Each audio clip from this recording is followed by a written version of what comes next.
पण थेट आता जाणार आहोत मुंबईतल्या दादर येथील चैत्यभूमीवर। या ठिकाणी डॉक्टर बाबासाहेब आंबेडकरांना अभिवादन करण्यासाठी सगळा भीमसागर लोटलेला आहे। आमचे प्रतिनिधी उदय जाधव आपल्या सोबत आहेत।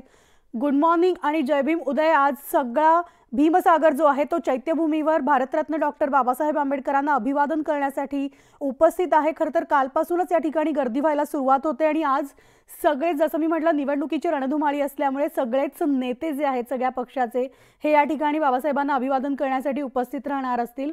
कार्यक्रमांचं आयोजन करण्यात आलं असेल। काय सगळे अपडेट्स? जय भीम मनाली। आणि आपण पाहतो आहोत आपण दादर इथल्या चैत्यभूमी इथे आहोत आणि चैत्यभूमीवरती नेहमीप्रमाणे आपण पाहतो आहोत की जनसागर जो आहे तो लोटणार आहे। भीमसागर इथे लोटेल।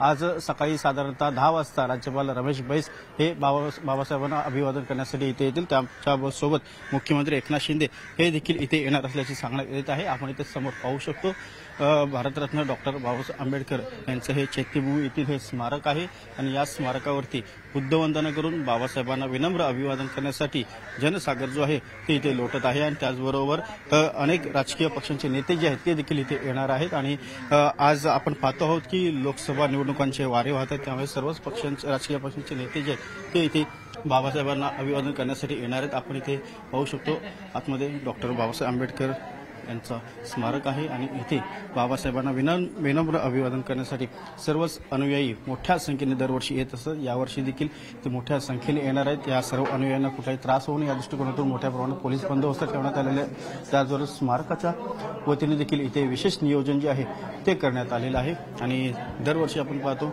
एक वेगळं चैतन्य जे आहे ते इथे आपल्याला पाहायला मिळतं। बाबासाहेबांना विनम्र अभिवादन करण्यासाठी देशभरातून संपूर्ण बाबासाहेबांचे जे अनुयायी आहेत ते मोठ्या संख्येने इथे येत असतात।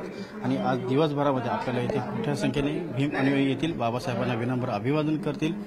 एक समतेचं आणि संविधानिक अधिष्ठान जे आहे ते भारतरत्न डॉक्टर बाबासाहेब आंबेडकर यांनी सर्व जनतेला दिलेलं आहे। त्यामुळे आपल्या या राष्ट्रीय नेत्याला सर्वच भीम अनुयायी मोठ्या संख्येने दरवर्षी इथे अभिवादन करण्यासाठी येतात। म्हणाले निश्चितच तुझ्यासोबत अनेक त्या ठिकाणी सगळे अनुयायी या ठिकाणी आलेले आहेत। त्यांची या ठिकाणी रीक काही वेळानं लागायला आपल्याला पाहायला मिळेल, कारण बाबासाहेबांना अभिवादन करण्यासाठी जसं उदय आमचे प्रतिनिधी यांनी सांगितले राज्यभरातून सगळे अनुयायी या ठिकाणी येत असतात। नेत्यांची सुद्धा गर्दी या ठिकाणी आपल्याला पाहायला मिळणार आहे, ते देखील अभिवादन करण्यासाठी उपस्थित राहणार आहेत। उदय धन्यवाद या सगळ्या माहितीसाठी आणि वेळोवेळी तुमच्याकडनं तिथनं अपडेट्स घेत राहू। तुर्तास धन्यवाद।